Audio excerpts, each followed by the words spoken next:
高雄三江内连续发生2件食酒赛车弄死人的车祸，高雄市警察局昨开始进行大执法，全市38区加强临检，头一日就抓到26件食酒赛车案件。警方嘛强调讲，下无限期加强执法。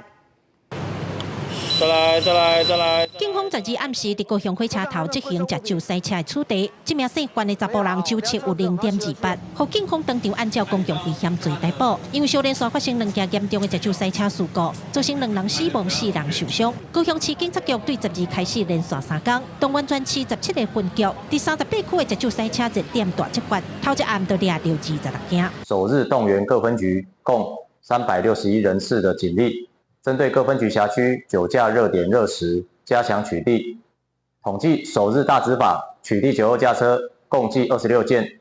警方绝对会持续且无限期的加强执法。虽本强力处理是阻挡民众食酒赛车的方式之一，不过就是有人狂念唔惊，罚唔惊。亲像这摆10月发生伫大顺路的死亡事故，食酒赛车姓洪的查甫人108年，就因为食酒骑车记测，汽车驾照嘛互吊销。不过也是激批评，这个食酒赛车甚至佫弄死人。有民众认为台湾的法律制度无够完善，食酒赛车代志会直接发生，除了法律轻判以外，上介重要的都是基本教育做不好。